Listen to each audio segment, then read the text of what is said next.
हमारे YouTube channel में आपका स्वागत है। जय हिंद। प्यारे स्टूडेंट्स, आज हम क्लास 9 विज्ञान पहला अध्याय हमारे आसपास के पदार्थ के अंदर के सभी प्रश्न का उत्तर करते हैं। पेज नंबर 4 NCERT किताब। पहला नंबर, निम्नलिखित में कौन से पदार्थ है? दिया हुआ है कुछ नाम: कुर्सी, वायु, स्नेह, गंध, घृणा, बादाम, विचार, शीत, नींबू पानी, इत्र की सुगंध। आइए सबसे पहले हम लोग पदार्थ का परिभाषा जान लेते हैं। तो प्रत्येक वस्तु जिसका द्रव्यमान हो और जो स्थान घेरती हो उसे पदार्थ कहते हैं। उत्तर: इनमें से पदार्थ है कुर्सी, वायु, बादाम, नींबू पानी, इत्र की सुगंध, क्योंकि ये सब स्थान घेरती है और वजन भी होता है। क्वेश्चन नंबर 2, निम्नलिखित प्रेक्षणों के कारण बताइए। गर्मा गर्म खाने की गंध कई मीटर दूर से ही आपके पास पहुंच जाती है, लेकिन ठंडे खाने की महक लेने के लिए आपको उसके पास जाना पड़ता है। उत्तर: हम लोग जानते हैं कि तापमान बढ़ने पर कणों की गति तेज हो जाती है। गर्म खाने का तापमान अधिक होने के कारण खाने की गंध विसरण होकर हम तक पहुंच जाते हैं, लेकिन ठंडे खाने का ताप कम होने के कारण महक लेने के लिए उसके पास जाना पड़ता है। क्वेश्चन नंबर 3, स्विमिंग पूल में गोताखोर पानी काट पाता है, इसमें पदार्थ का कौन सा गुण प्रक्षित होता है? उत्तर: स्विमिंग पूल में पानी द्रव अवस्था में होता है।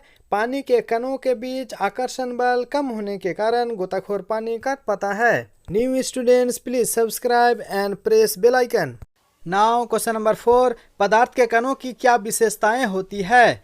आंसर: पदार्थ के कणों की विशेषताएं: पदार्थ के कणों के बीच रिक्त स्थान होता है, पदार्थ के कण निरंतर गतिशील होते हैं और पदार्थ के कण एक दूसरे को आकर्षित करते हैं।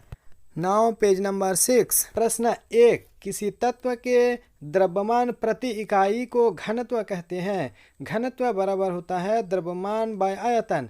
बढ़ते हुए घनत्व के क्रम में निम्नलिखित को व्यवस्थित करें: वायु, चिमनी का धुआं, शहद, जल, चौक, रुई और लोहा। आंसर: बढ़ते हुए घनत्व के क्रम: वायु, चिमनी का धुआं, रुई, जल, शहद, चौक, रुई और लोहा।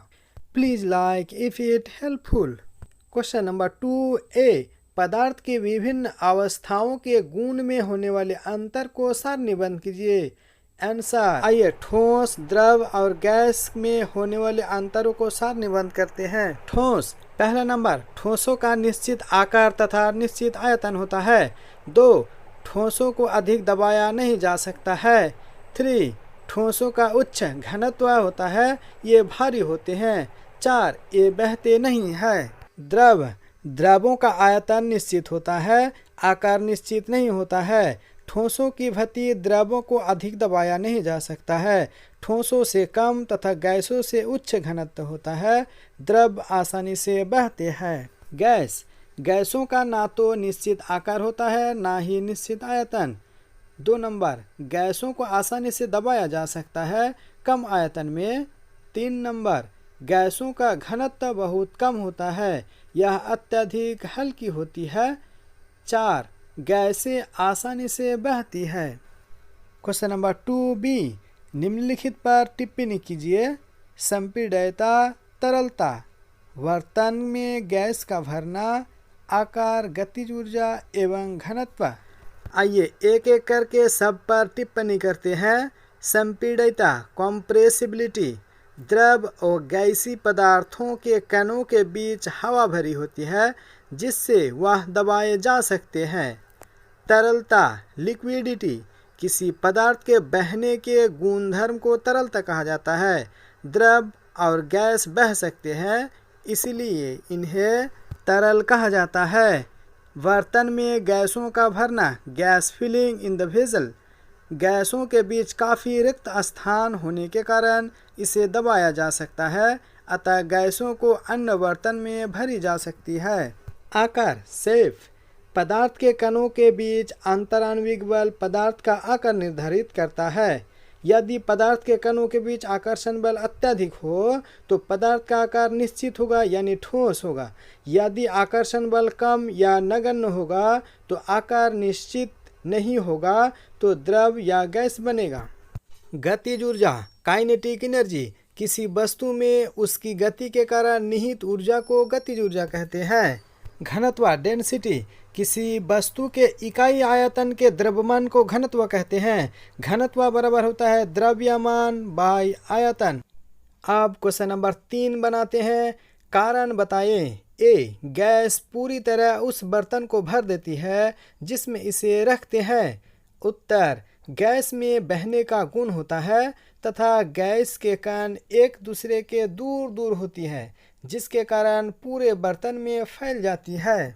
बी, गैस बर्तन की दीवारों पर दबाव डालती है। गैस में बहने का गुण होता है और गैस के कण बर्तन के इधर उधर टकराकर दीवारों पर दबाव डालते हैं। सी, लकड़ी की मेज ठोस कहलाती है।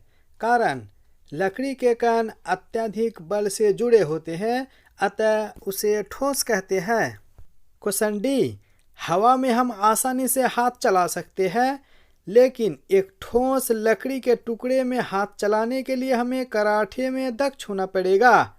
आंसर, कारण, हवा में हाथ आसानी से चला सकते हैं क्योंकि हवा के कणों के बीच बहुत कम बल लगा होता है जबकि लकड़ी के कणों के बीच अत्यधिक बल लगा होता है अतः इसमें हाथ चलाने के लिए हमें कराटे में दक्ष होना पड़ेगा। क्वेश्चन नंबर 4, सामान्यतः ठोस पदार्थों की अपेक्षा द्रवों का घनत्व बहुत कम होता है लेकिन आपने बर्फ के टुकड़ों को जल में तैरते हुए देखा होगा।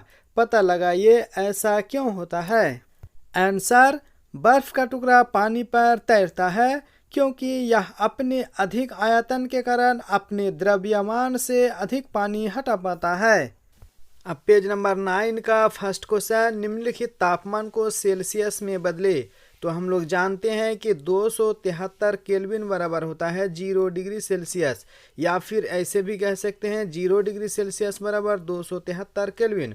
तो यहाँ पर ए नंबर में दिया है 300 के, तो 300 के में हम लोग 273 घटाएंगे तो हो जाएगा 27 degree Celsius. B number same है, 573 केल्विन में 273 घटाएंगे तो 300 डिग्री सेल्सियस हो जाएगा। क्वेश्चन नंबर 2, निम्नलिखित तापमान पर जल की भौतिक अवस्था क्या होगी। A, 250 degree Celsius, B 100 degree Celsius. Answer A, 250 degree Celsius पर जल की भौतिक अवस्था वाष्प, बी 100 डिग्री सेल्सियस पर जल की भौतिक अवस्था वाष्प। द्रव अवस्था भी होता है, 25 डिग्री पर द्रव, 0 डिग्री पर बर्फ। क्वेश्चन नंबर 3, किसी भी पदार्थ की अवस्था परिवर्तन के दौरान तापमान स्थिर क्यों रहता है। उत्तर, पदार्थ की अवस्था को बदलने में जिस ऊष्मा का उपयोग होता है तापमान में बिना किसी तरह की वृद्धि दर्शाए इस ऊष्मीय ऊर्जा को पदार्थ अवशोषित कर लेती है। यह माना जाता है कि यह बीकर में ली गई सामग्री में छिपी रहती है। 4 नंबर क्वेश्चन, पेज नंबर 9 का लास्ट क्वेश्चन, वायुमंडलीय गैसों को द्रव में परिवर्तन करने के लिए कोई विधि सुझाएं। उत्तर, पदार्थ की अवस्थाएं दाब और तापमान द्वारा तय होती है। वायुमंडलीय गैसों की ऊपरी ऊंचाई पर ताप कम होने के कारण गैस संघनित होकर बादलों में बदल जाती है जो छोटी छोटी बूंदों से मिलकर बना होता है। प्यारे स्टूडेंट, अगर पेज नंबर 11 बनाने से पहले लाइक और सब्सक्राइब नहीं किए हैं तो कर लें। क्वेश्चन नंबर 1, गर्म शुष्क दिनों में कूलर अधिक ठंडा क्यों करता है। आंसर, गर्म शुष्क दिनों में वायुमंडल में जल वाष्प कम होती है जिसके कारण वाष्पन की दर बढ़ जाती है। जब कूलर चलता है तो ऊर्जा अपने वातावरण से लेता है और तेजी से वाष्पित होता है, अतः कूलर अधिक ठंडा करता है। क्वेश्चन नंबर 2, गर्मियों में घड़े का जल ठंडा क्यों होता है। उत्तर, गर्मियों में वायुमंडल में जल वाष्प कम होती है जिसके कारण वाष्पन की दर बढ़ जाती है।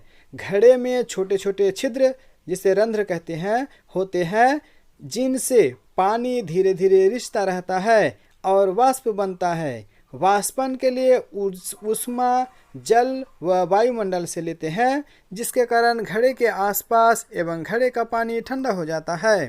क्वेश्चन नंबर 3, एसीटोन, पेट्रोल या इत्र डालने पर हमारी हथेली ठंडी क्यों हो जाती है? उत्तर, एसीटोन, पेट्रोल या इत्र वाष्पशील पदार्थ है।